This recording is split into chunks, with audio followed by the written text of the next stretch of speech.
Hey guys, this is Matt Pendola with your Relative Run Readiness podcast. I am here with the very pretty and sexy Ryan Golec. Ryan, he's been on the podcast a few other times, but more with Pendola Project Podcast, which of course you can still get to those podcasts. It's on the same site, but we are talking all about running now. And I decided to have Ryan back in so we could talk about how our core affects and relates to our running gait. Ryan, how are you today, brother? I'm good. I feel like a recording artist every time I come in here. I believe the children are our future. Teach them well and let them lead the way.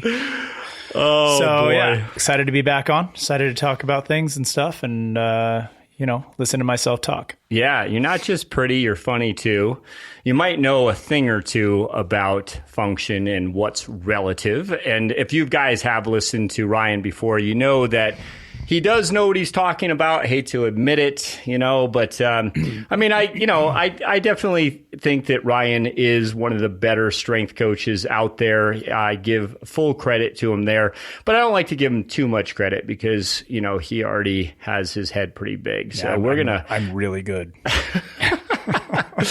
All right. So what are we talking about and why? Well, let me just start off with why we have trunk work or core work or ab work in our training. Now, I'll get to the ab work in a second, right? Because there are no absolutes, get it? And it's not just the abs, get it?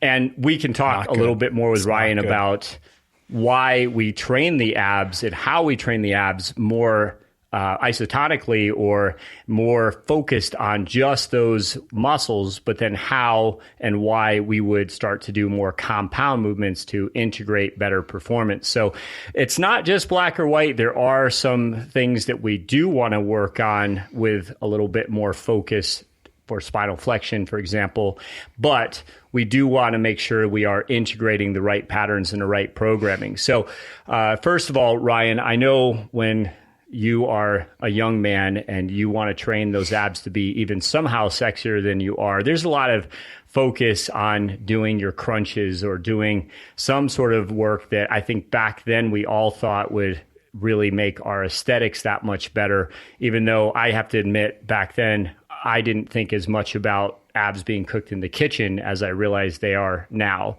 And I would do a lot of ab work to really get that beach body look and not really understanding that it wasn't contributing to a better running gait. In fact, it might have been taking away from some of my running gait. It might have actually had some negative effects to it. So let's talk a little bit about the trunk. Let's talk trunk training. Ryan, what do you think about training your trunk in your 20s versus today? I think that's a good way to start this. Well, I think the word that you use that I've kind of swapped out in my own world for this functional concept is this integration. And core training, again, you differentiate it, right? You have ab training because they're abdominal muscles. And then you have, depends on where you want to get your research from, but you have pillar strength, or you have cylinder strength, or you have hydraulic amplifier mechanism, just because it sounds real sexy to say, inner abdominal pressure. Whatever the word is, what you're looking for is this quality to be able to stiffen through the middle and irradiate energy to the limbs. And a lot of the research will say that if you can create center tension, or if you can create this kind of pillar strength, or whatever term you want to use, that tension and stability gives freedom to the joints surrounding it. So a lot of people with tight hips have weak core. When we're in our 20s, well, can you stop there a second? You just said something that to me was gold, and people they need to understand this. How many times have you, as a strength coach, and you've been a strength coach as long as I have, we've been both cracking away at this for 20 years, right? So collectively, 40 years of experience about and saying this.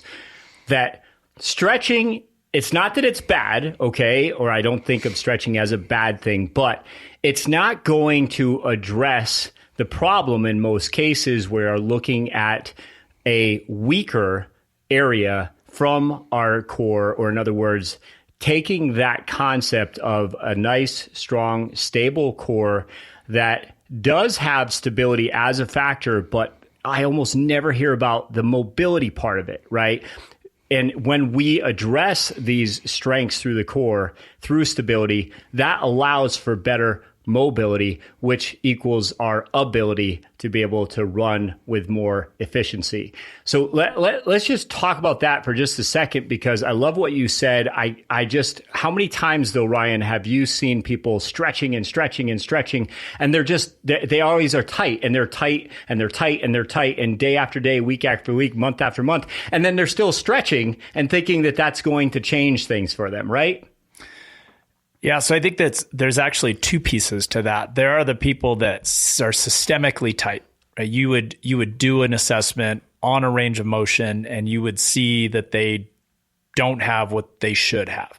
And then you have the people that have this conscious tightness where they believe they're so restricted, and then you do a test on them and they're so hypermobile in that direction that you just look at them and be like, what are you thinking? And I have seen both sides of that. And I have a client recently that for about 2 weeks, of course, without telling me, has had this left-sided groin pain. And one day, a couple weeks, she goes, how do I stretch this front area? And I go, I was working with another client at the same time. So I just said, you get into this half kneeling position, squeeze your glutes, drive your hips forward. So fast forward 2 weeks, and she's like, yeah, this pain is still really there. And I've been stretching it and stretching it and stretching it. And I go, well, my theory is always this. If you work on an area and it's not feeling better, go directly to the opposite side of that. So you can either look at, if it's a left groin, you could look at mobility of the right groin, or if it's a left groin, you could look at mobility of the left hip. And all of a sudden, and I go spend 2 minutes foam rolling your left glute, and then we're going to do an activation drill of the groin. So she was doing a hex bar deadlift at the time. I had her squeeze a yoga block between her knees when she did it. Set of 5 reps, came out, 90% pain relief.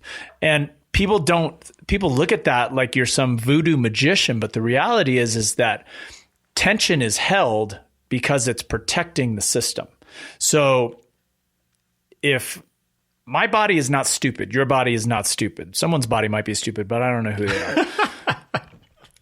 But we tend to overthink our own instinct. So our body is sitting there holding on to something. And I think you'd probably agree the hamstring is a big one of these, because the nerve line is one of the biggest nerve lines. That sciatic nerve line is huge. And if you don't have good hamstring strength and you don't have good hinging, your body will hold on to that hamstring. So then what does everyone feel? They're like, oh, my hamstrings are so tight. And then I lay down and I grab the back behind my knee and I straighten my leg out, and it just doesn't get any better. And you have to look at that and go, well, why? And, a friend of mine that was a manual therapist for a very long time, John, he was, when he realized that manual therapy was not the end all be all of improving someone's motion, because someone said, well, if you keep releasing them and they keep getting tight again, then why do you believe that that's worth doing anything? It brings new awareness to this concept. So people that are, like you're saying, foam rolling and stretching for 45 minutes, and then they do a 20-minute workout, might feel great for 5 minutes, but are they reinforcing what they did on the floor? Are they thinking, oh, I just got all this range of motion, now I'm going to go beat myself up in all the wrong ways and just put myself back? So this concept, and I know that in the notes you have this too, this idea of what's called reciprocal inhibition, right? If I'm super tight in my hip flexor and I'm able to squeeze my glute, which is on the opposite side, and I'm able to create tension then my brain will say, well, I can't hold tension on both sides. So I'm going to let go of where my brain's doing it because consciously I'm squeezing something else. So if you're able to couple that with maybe some sort of neurological release, foam rolling or something that allows the brain to say, okay, calm this down. Great.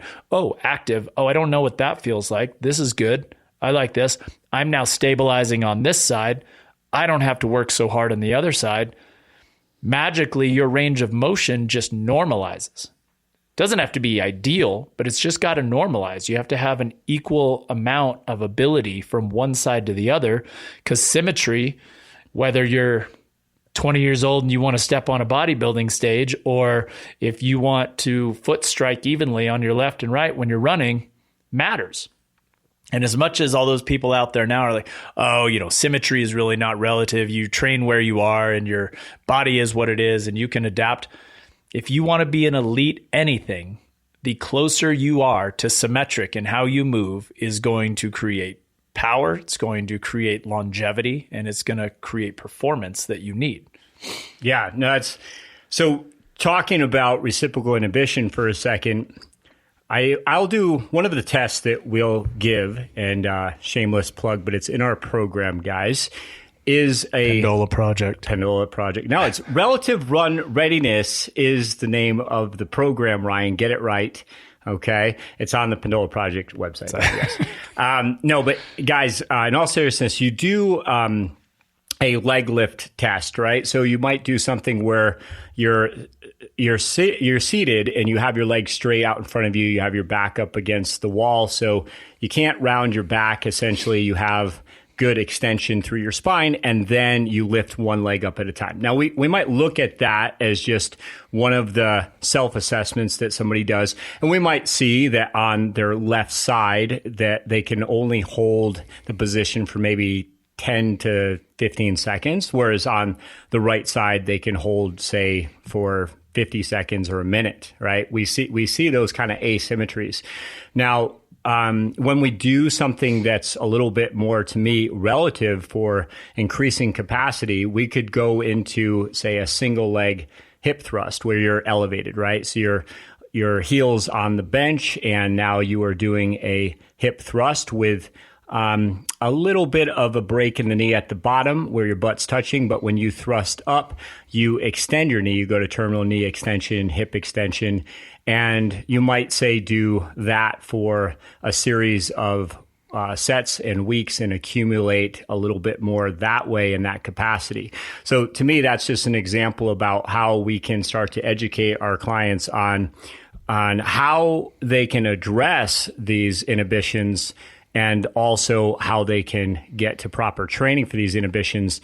And depending on the client, again, some people we have to go into maybe a slippery ham floor slide where they go into a glute bridge and we just work on the eccentric with two legs in the beginning. It depends on the history and depends on their current capabilities, things like that. But point is, I want to get that as a main focus and more of that straight leg position versus doing, let's say, getting on a hamstring curl machine and thinking that is going to correct the problems. Now, one thing that I will test for, though, is can we now touch our toes, right? Can we get lower towards the ground?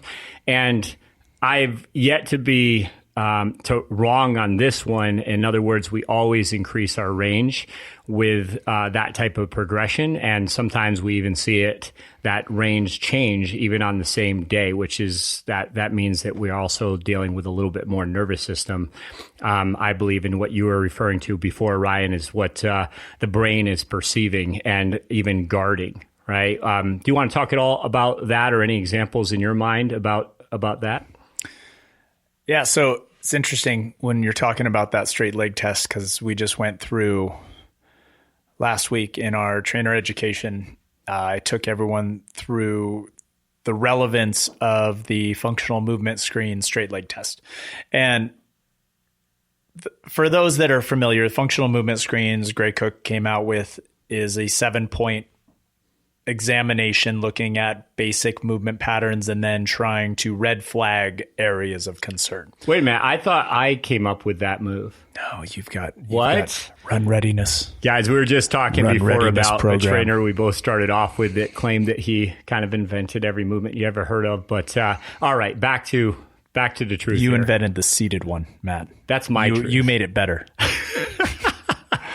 But what was interesting is that I have we all go through our waves, right? I discounted that test for a long time because when we scale our assessments for our basic clientele, we want to get the most bang for our buck. So for a handful of our younger trainers, and I suggest to them, I say, do a free evaluation, pick two assessments and take a look.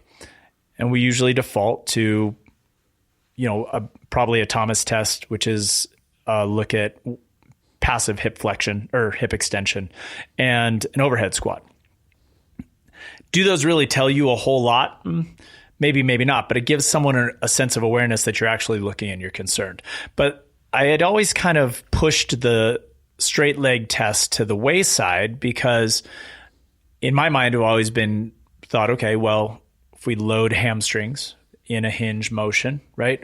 RDL is a Romanian deadlift or straight leg dead or whatever, stiff leg dead, whatever you want to call it, usually elicits over time a lengthening of the hamstring.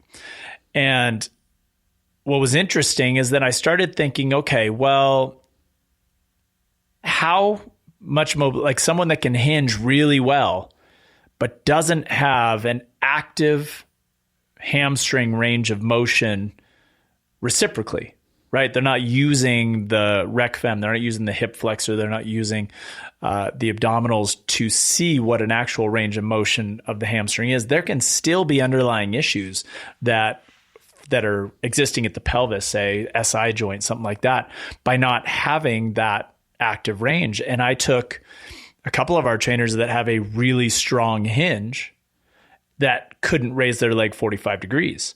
And it's just this underlying tension being held in the hamstring because there is some sort of signal to the brain saying, I'm the one that has to do all the work. I am going to hold on for dear life. So getting to the core concept, the other thing that the floor does is it turns the core off for the most part. So if I'm a really proficient hinger, and those of you that have any sort of background in strength training understand what a hinge or a Romanian deadlift looks like. You're basically standing up, you're holding a bar, dumbbell or something by your legs. You soften the knees, you drive the hips straight back, straight spine, you reach down, hit the end range of your hamstrings, you come up. It's a really great glute hamstring developer. But that becomes positional. So I can become very, very strong at that. And I am cheating. And if I'm symptomatic in my hip here or there, I don't think about it because I go, my hamstring range is great. My RDL looks great. But this concept of a radiation, when I'm doing an RDL, I have to stay tight through the pillar or the column or whatever, the trunk or whatever we want to call it, or else I just round over. So I have this already based irradiation. I use the term irradiation a lot, but basically it's this idea that if I create tension somewhere, that creates a push of energy out towards the limbs and allows motion. So when I'm looking at a straight leg raise on the floor or a back supported seated straight leg raise, I don't require any core in that position. I'm supported. The floor tells me, cool, you're right here. So the only thing I need to use when I'm raising my leg straight up is that rec fem hip flexor complex, especially if you do anything to try to neutralize the spine. Like if you're not trying to flatten out the spine and create that abdominal flexion. So when I look at that, I go, okay, well, that to me matters because if all I'm doing is cheating the system because I am using my core, is there a problem that's going to show up in performance when I take that component away? So there's this idea of isolation, which a lot of your, do you want to do a shameless plug on your self-assessment? I think I've done enough shameless plugs, but we're talking about run readiness. Things like the run readiness. Relative run readiness. It's like things like the 4 core, we call it, where you are starting off in bridge positions. What I'll say very quickly is like prone bridge, supine bridge, frontal plane, like lateral line. Doing those bridges in the beginning, I like to just stick with the basics and learn how to breathe in those positions and hold them for a static or isometric hold for a minute or so and building up to that. And then I actually like to work towards increasing more tension and getting to the point where maybe you're actually only holding for 20 seconds, what with max intensity. In other words, learning to get more torque, learning to get more tension. And that's super important. And to me, then you start going into more of the asymmetrical type of patterns after that. And I was going to ask you, when I say asymmetrical patterns, guys, what I'm talking about is then you would start to say move an arm and the opposite leg in these plank positions. I don't believe in like, I'm going to hold a plank for 15 minutes now because my last progression I held for 10 minutes. There's a tipping point to me where we got to move on, and that's part of progressive overload. But also, I just believe that at a certain point, you're just putting a lot of stress into your hips and into your back that doesn't need to be there because you're holding positions for much longer than you really need to. Make it harder, move on, right? And literally start moving. Get it? Move on. Right, Ryan? It's not good. And also, I don't want to watch. I don't want to watch you do RDLs. I just wanted to point that out. I've never watched you do RDLs. You don't want to see my RDLs or your client's RDLs? I'll watch my wife's RDLs. Those are good nice. to watch. Yes, very nice. You know what? I look at things because we've kind of talked around the idea of core, right? But when thinking about that RDL concept, and I'm looking, 2 of our trainers are, hopefully they're not listening because I really don't like to give them any credit, but they're actually reasonable athletes. When they do a hinge, they're really pretty good at being able to brace. And this concept of bracing has different connotations depending on your sport. I have done some work in the powerlifting world, and this idea of bracing is just creating this mass amount of cylindrical pressure, this billowing out and tensing of the entire abdominal complex. And for those of you that don't know how complex that whole structure is, it's not just your ab muscles that you see or don't see, in my case. It's a structure. It's a layered structure. So you have this transverse abdominis, this deep abdominal muscle. You have these internal obliques that run one direction. You have these external obliques that run another direction. Then you have your rectus femoris, your rectus muscles that come down the center. And then you have the whole backside, right? So then you have your multifidus as your primary stabilizers. You got your QL. Then you can even get into this concept of diaphragm and pelvic floor. And all of that stuff has to integrate together to optimize the ability for your trunk to stabilize. But we can't just throw ourselves to that because there's so much structure in there that if you just go, okay, get tight, right? Flex, you're going to flex what works and you're going to not flex what doesn't. And some people might be really functionally sound and go, as soon as I get tight, everything works. That pelvic floor gets tight, that diaphragm locks me into position, those abdominals are feeling great. Most people are not that good. Most people are screwed up. So we have to start with this isolated position. How can I create, and you're not going to isolate a muscle. You're just not going to do it. But how can I get my deep stabilizers? How can I understand my diaphragm's role? How can I understand the pelvic floor, which some people consider its own version of a diaphragm? How can I get my deep stabilizers, my internal obliques and my transverse abdominis and multifidus to fire without over flexing?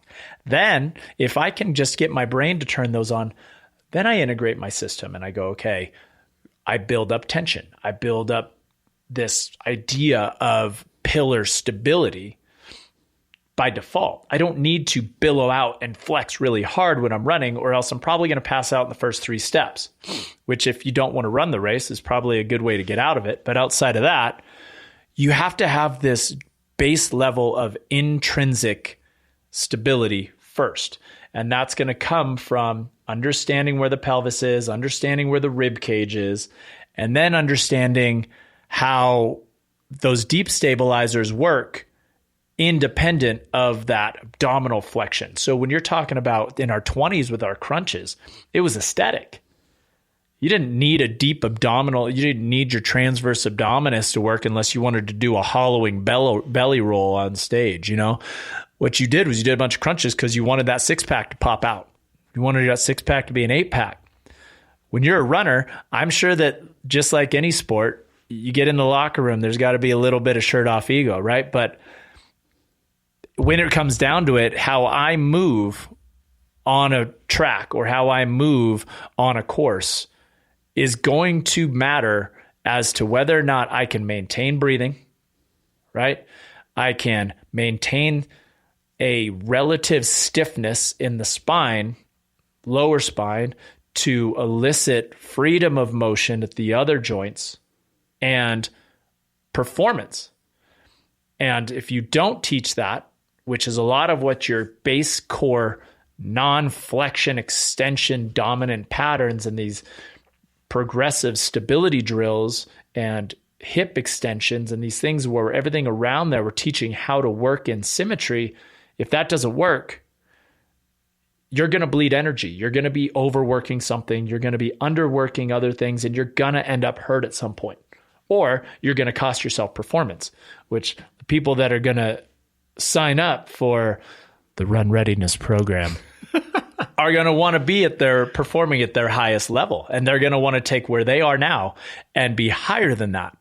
And it needs to be understood that you can't just go out and run and expect that your body is just going to naturally Forrest Gump itself across the US. Right.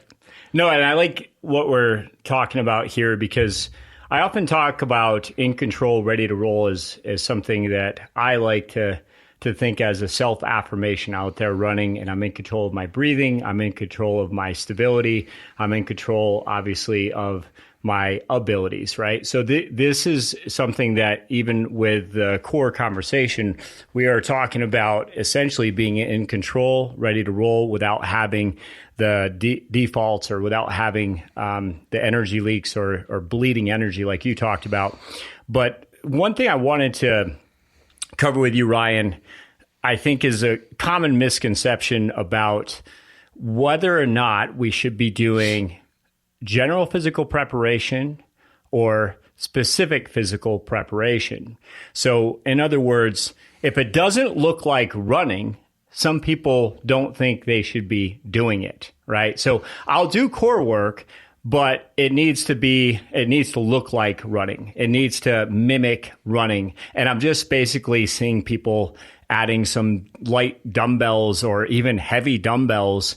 And then they're essentially doing running gait type of movements, which that can be part of the process, but further on down the line for a lot of people, that's more of that integration where I don't believe in going too heavy with the dumbbells, by the way, but doing some box drills or doing some things where we're working on step ups that look more like running and that integrate those performance patterns. That's great. But the original goal to me that we had as strength coaches was to develop better capacity and develop coordination, develop a good strength base. And I feel like what's happened to that? You know, we went from just doing crunches to saying, okay, well, that's, doing sit-ups is out. And almost like sometimes I've actually had people telling me like doing some kind of a flexion movement, right? So where they are doing abdominal flexion and they don't think that they should be doing like anything that's maybe even looking like a sit-up anymore, where I say, okay, no, look, it's not that so much. Like I'll do, for example, a PVC pipe. You hold in your hands and you are working on getting your hips to posteriorly rotate, right? And so when we look at that, posterior pelvic tilt, is what I was thinking of. And when you look at that position, we're now getting the hips up off of the ground, like show me your butt, right? If you imagine that. And then you're trying to get the PVC pipe up to get over your toes into your arches. So that's like a Mike Boyle type of, he called it I think the PVC perfect crunch or something. And that's, spinal flexion. That's global spinal flexion. So we look at something like that and we say, okay, that is going to be part of the capacities that we are building on. We also are going to maybe do some pull-ups with full spinal extension in the pull-up, right? And we're also going to add in some other movements where we get lateral flexion, etc. But this idea that these movements have to look like running, otherwise it's no good, like it won't work because it's not relative to running, is so silly. One of the things that I was discussing, I think it's a good topic to talk about with Gwen Jorgensen, was just being able to do push-ups. And she's like, just wanted to understand why, which is great. Why do I need to be able to do push-ups as a runner, right? I'm not going to be running with both of my palms pushing out in front of me, right? And if anything, I'm pulling one arm back at the same time. I'm getting the other arm to go forward, right? Obviously. Well, because when we have more bilateral work, especially in the beginning and developing a good strength base and developing that coordination, that, for example, will help over rotation of the spine, especially the thoracic spine, for her arms in that running gait pattern. So it doesn't have to look just like running for it to be effective. In fact, we can't, or shouldn't, in my opinion, skip a lot of these bread and butter movements that are bilateral that we can benefit from, I think, even more so because it allows us to get more repetitions in to increase that coordination and to find that base of strength where our spine does want to have stability, and we have to keep a long, strong, head to heel, strong as steel spine position. And then as we go along in our training, now we can start to work on movements that are coordinated to look a little bit more like running, sure. So what's your opinion on that, Ryan? Because that's kind of a hot topic lately with coaches I'm talking to. Well, let me organize the thoughts in my very cluttered brain. My cluttered way of bringing. I know I bring up a lot of stuff. Well, there's 15,000 points there. Let me get to one. So first thought, when we talk about spinal flexion, the interesting thing that is relevant now, before it was crunches to crunch, right? You were crunching to shorten the abdominals, to hypertrophy the abdominals, to make them look aesthetically pleasing. And then people went, don't do any spinal flexion, just stability work, planks and side planks and hip bridges. And, that's it. And then you started to look and say, well, the spine is designed to flex and extend and side bend and rotate and move in these different ways because those facet joints all move in their own independent way. And there's a whole bunch of vertebrae back there. So if I'm not flexing my spine and I'm not extending my spine in certain areas, I'm going to create this shortened effect. Just like if I'm sitting at a desk all day long, my hip flexors are not getting so strong that they're shortened. They're just shortening because I'm in that position a lot. So this idea of using crunches or segmental sit-ups or Jefferson curls, which is basically standing upright, straight-legged, and then rounding your spine into a toe touch, you are using the abdominals in this flexion concept, but you are doing it in order to facilitate better movement. When we talk about bilateral versus unilateral, and I will preface this with, I obviously don't work with the elite level runners that you do. I have a handful of my clients that do run even in a somewhat competitive capacity, and then I have some that do not. But what we need to understand in general human function, no matter what age you are, gait patterning, whether it's walking or running, it's fundamental. If you don't walk, you're not going to get around, right? How many older people get to the point where they're shuffling their feet or they're in a walker or they're committing themselves to be in a position where they no longer can walk because they chose at some point to just stop moving in the right ways? That's accusational. I mean, obviously there are things that cause that, right? Pain or discomfort, but a lot of times your body stopped moving. We stopped treating it like a runner would treat their body. So a lot of the regressed patterns or the strength type of stuff that I will use does mimic running. And what I mean by that is that I do a lot of things that will utilize what is called the cross crawl pattern. And a cross crawl pattern means that when we're developing as babies, we crawl. And when we crawl, we learn how to connect the left side of our upper body to the right side of our lower body and vice versa. So when I am crawling across the floor, I am moving my left knee and my right hand, and then my left hand and my right knee. And that is the foundational beginning of walking and then eventually running. So we have these different things. I have people crawl all the time in a little bit more challenging functional way where they have to float their knees off the ground, but it's about maintaining stable position and then moving in this cross crawl pattern.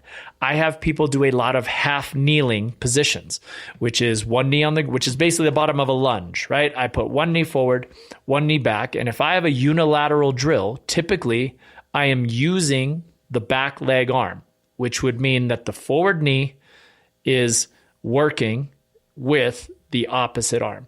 So whether it's cable push pull, whether it's an overhead press, whether it's a Palloff hold, right, which is just a lateral stabilization drill, a rotational stabilization drill, I'll put people in those cross crawl patterns or a bird dog row or something like that to integrate the system. But again, we're talking about integration. So if I have someone that gets into a plank and they're massively tilted forward, their belly button's pointing straight towards the floor, and their upper back is rounded and their head is dumped down, and then they're lifting their chin. If they can't get into that position and have any sort of awareness of their body, then as soon as I dump them into a unilateral or asymmetrical pattern like you're talking about, it's not going to work for them any better than that bilateral pattern did. So if I'm trying to get someone to normalize their hip stability or normalize their scapular motion, I want those to be able to work together first. Mm-hmm. Can they do a pull-up or chin-up progression or even a pull-down progression? Can they do a bilateral hip bridge? Can they load that? Can they do a squat or a hinge or a deadlift motion and make it look controlled, make it look even, and make it look like we're getting a balanced feeling? Can they hold a plank? If they can't do those things, then that does need to prioritize itself in the program. Because if the first thing I do is throw one foot balancing on a Bosu ball, shaking a battle rope with the other hand, and doing kettlebell snatches with the other hand, and if they can't do that, I'm kicking them out of the gym, I'm doing that person a massive disservice, because the only thing I gave them was really good YouTube content. So that wrap around to whatever you were saying. But the goal is, if I can't see someone move well in that bilateral or even that bilateral controlled angle, I don't need to make their entire program revolve around asymmetry. I might put them in a half kneeling position if they're not great at a plank, but it doesn't mean that I'm going to put them in an offset, front loaded back, like I just went through a gait pattern, and do some sort of push-pull cable rotation, because they're not going to be able to hold themselves there. Right. And one thing I want to bring up is about progressions. Oftentimes what I see is that you'll have somebody, say, doing a hanging leg raise, okay, but they can't really establish good posterior pelvic tilt. So they're really probably using a lot of hip flexor, and they may even feel it more in their lower back. And they think that it's good to do because they've been told it's a really hard movement on especially emphasizing lower abs, right? The problem is that they didn't start off with something like the PVC perfect crunch that we talked about earlier, where they could get into a good position and do that, right? So just for that example, I'll give one more, and I'd like to see what you think about these type of progressions. if I have somebody that, well, like Alexis that was just in here. So guys, she's a collegiate runner that I work with. Athlete plug. Yeah. And she's very elite. She's a great runner, but I've been working with her since she was just a kid in high school. So I know her really well. But I'm not able to control the amount of volume that she does. So we say, get strong to go long, right? For example. So I do see, and we're talking about going for more volume here, right? Going from 40 to 50 to 60 mile weeks, et cetera. So what I do see is that when we're going with maybe some of these type of volume type of progressions, where running more volume, which I'm not saying is a bad thing, but do we see that we start to have some compensations, and do we even see we start to lose some of our capacities, right? Because, for example, when you're running more miles every week, you don't have as much time for strength training, right? And it is very common to see that in the preseason, I might have somebody focusing on 3 days a week. In season, they're down to 2 days a week, right? So we have to consider these things. But with her, I might have her do something that's a little bit more stable, like the reverse hyper, where she's grabbing onto a bench, she's in a prone position, and she's driving her hips down into the bench, but then extending her hips. And through that position, we might have like a mini band around her knees, and then she is trying to get abduction at the same time. Now, we might be looking at doing something like that for a hold of, say, 20 to 30 seconds, then do something like a bird dog to follow up with that. And I notice that she'll have more coordination. Now, the point I want to bring up about that, though, is you talk about multifidi. You mentioned that before. So, we're building into maybe some of that anticipatory response that we need for her running gait. So as her foot hits the ground and as she's going into hip extension, we want to have good control. We want to have anti-rotation for the most part of the spine, but we want to get in some movement through the lower spine, just not hyper extension. So I like to do stuff like this where we learn those kind of things more in that case, with the bird dog being after doing a hold like that, which is, again, more using a basic position that she can control, right? So using that reverse hyper first to almost like get everything a little bit more stable, and then going into something like a bird dog, I'll notice that she has more control now and she has more coordination. And then we get up from there and we can do some more sport specific type of work, like doing ring drills where we're doing, say, a bound and we're trying to stick it.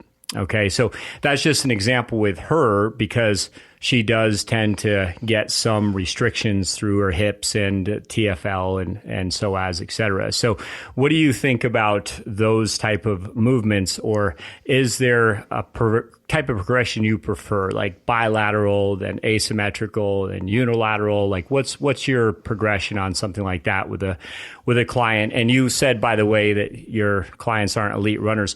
Most people listening aren't, right? We all can't be elite. So you're what all do you elite think out with there. that? Listen, you're all elite.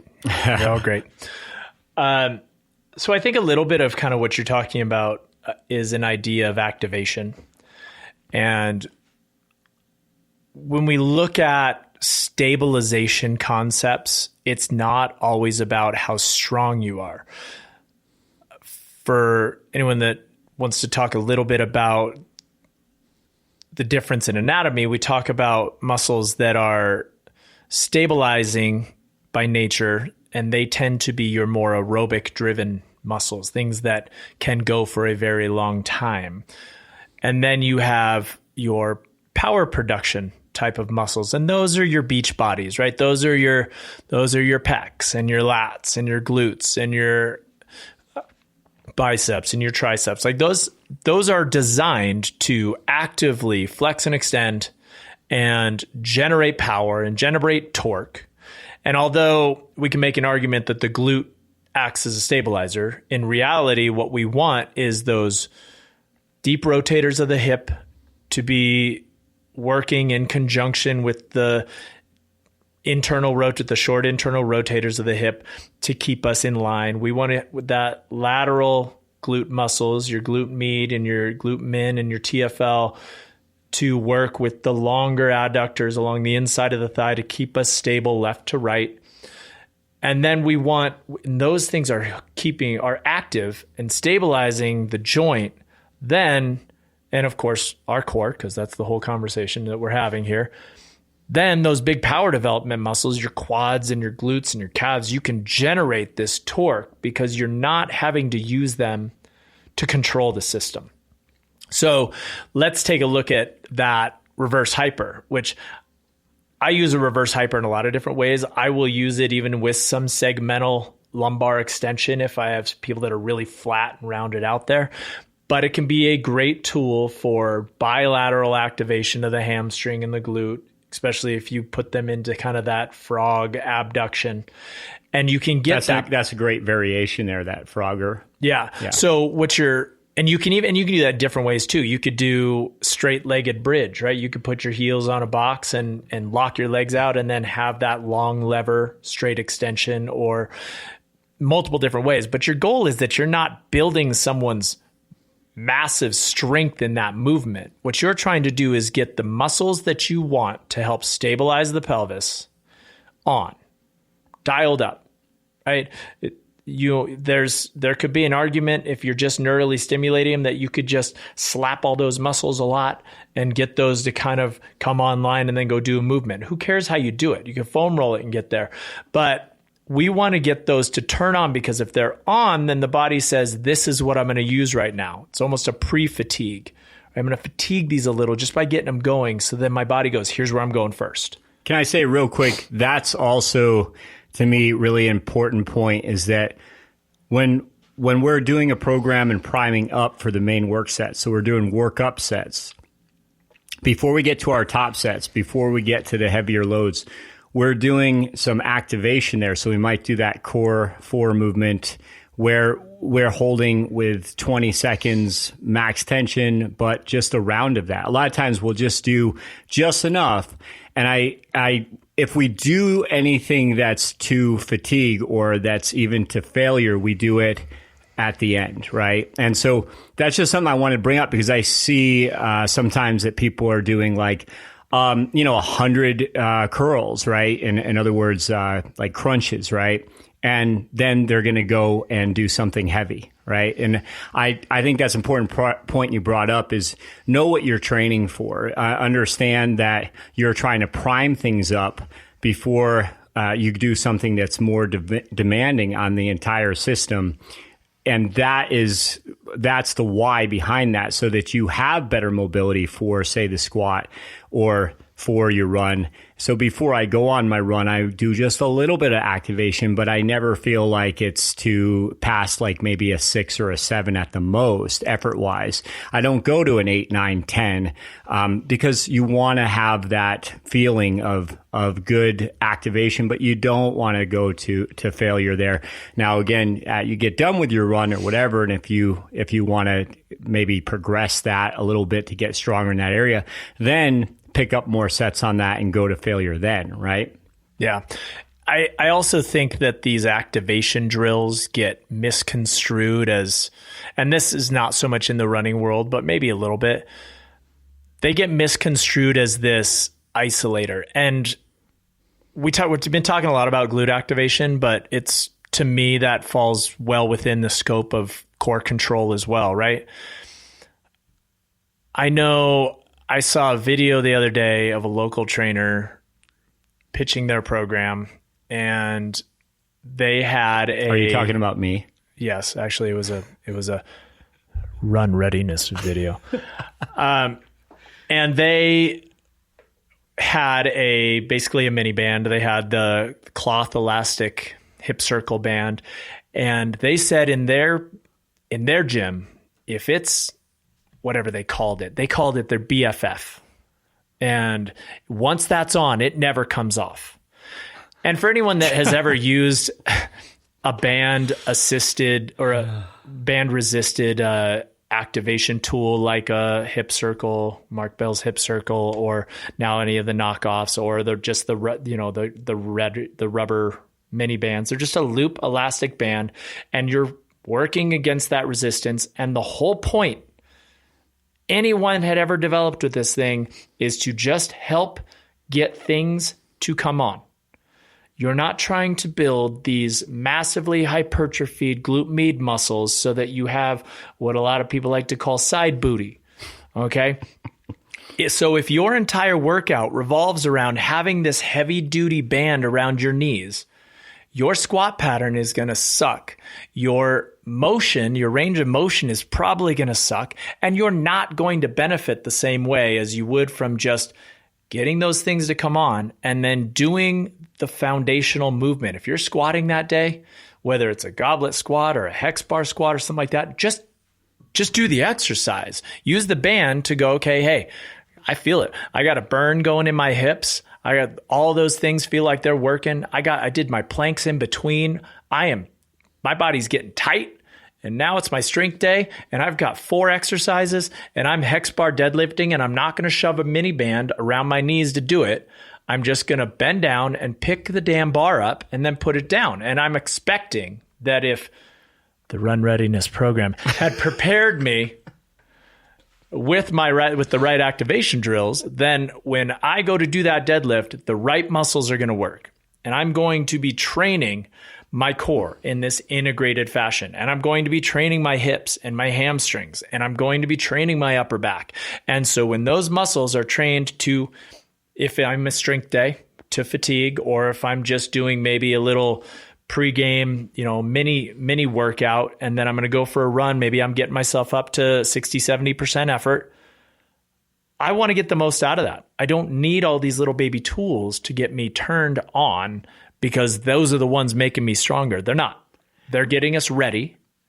They're getting us primed. They're getting us activated, whatever word you want to use. And then we're training. And when we train, we train. And when we run, we run. How many people do you have that put a mini band around their knees and then go for a 2-mile run? I mean, that sounds dumb, right? But someone out there is doing it, and they're putting the band on and they're going for a run because they think I'm getting better glute activation when I run with it. You know what I'm thinking, Ryan? Next time you're on, we should just talk about just really honestly, like, talk about the myths out there, talk about exposing some of this stuff that's going on, because there's so much of the influencers and influencing out there that we see it and we believe it. We think it's probably something that we should be doing because it's online somewhere. And now we live in this day and age where people behind these programs don't necessarily have any real experience. I mean, there's people putting out programs with zero experience training people, and they're putting together whole programs. Matt. They look good. Exactly. As long as they have as long as they have good aesthetics, who cares, right? But I do want to we'll finish with this. You're talking about mind-body connection, which is, of course, part of what I like to make sure that I'm focused on before I go out for my run. And I'll tell you why. I had that tree trauma, which caused a lot of hamstring tendinopathy type of issues. And I mean, for years and years and years, I dealt with hamstring pain when I tried to run, right? So I can say that I'm probably 90% of the time hamstring pain free. Okay. And I'm talking about my more proximal area of my hamstring at the origin, right? So just under the crease of my butt. I don't have as big of a crease under my butt as Ryan, but I have one. Yeah. And just there is where I can still feel it, probably, again, about 10% of the time.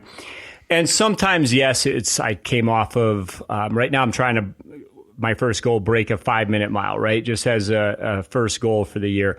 And, there's more speed work involved, and that can make me a little bit more vulnerable. But most of the time, I can just trace it back to, did I do some mind-body connection type of movements to get myself stacked in a better position? So when I do that first, then I think that I have a much better result, and I don't have the same type of inflammation and issues that when I just kind of rush out the door and just get in a quick run. And I can be guilty of that. There's times when I will get out the door, or I'm here at the gym and I've been podcasting with people like you, take up way too much of my time. And then I try to go run the mountains real quick before I have to go meet somebody or go, go to my next appointment. And I will skip some of my preparation work, and that's a no-no. So I think just we'll finish with this, but what's your thoughts on that? This mind-body connection, I know, is what you were talking about before, and of course I completely agree. Like, these hip circles were not meant to max us out, and we're just looking at it as being a good primer, good activator. But do you think there are movements or are priming progressions that should always be a staple in programming versus just slapping your quads and saying, okay, that's, that made me aware and I can just go and do it. Do you know what I'm getting at? I do. And I think you're right. And I think it depends on the athlete. I think that a lot of people can benefit from a routine because there's nothing negative about it, right? Once you establish that these 3 drills are going to get me run ready, right? Maybe you have an athlete and they just have this kind of glute amnesia concept where they just don't connect to their glute activation and they use a lot of hamstring or they use a lot of lower back, or you have an athlete that doesn't rotate at all, and they're just locked down through the thoracic spine and everything's getting into lumbar extension. You have those drills that you look at and say, hey, this is your motion drill, or this is your control drill. They're all some version of activation. But I think when you're talking about this mind-body connection, the mind part is really the essential to that. Because if I have everything working, if all the muscles are doing what they're supposed to be doing, I don't really have to think about it as much, right? I just go, okay, my mind-body connection to a big lift is, okay, everything's working, get hyped up, do whatever I'm going to do, get tight, do my movement, right? If I'm getting, if my body's ready and I'm going to go for a run and it's I'm doing a 4-mile training run and I'm working at a 90%, I'm really getting after it. Body's ready, mind's ready. I know what I'm going for, and I go. So these activation drills have to be connected to your brain because I'm sure you have seen this, and I have clients that fall victim to this every single day. They walk in the door, they see the drills that they're supposed to do, and they see someone else they know, and they're both sitting on the ground doing glute bridges, talking about whatever they did yesterday or this weekend, right? Yeah. Have no concept of whether they feel glute activation, whether they could, you see their ribs kicking up in the air and you see their lower backs overworking and they're up on their toes and they've got a lot of calf and they're like, okay, hey Matt, I did all my activation drills. What's next? And then they're not ready. They were not connected to that. Right. And this mind connection of like, okay, what is the education component, right? What is my intention? This drill, I need to feel this working because I've never felt it.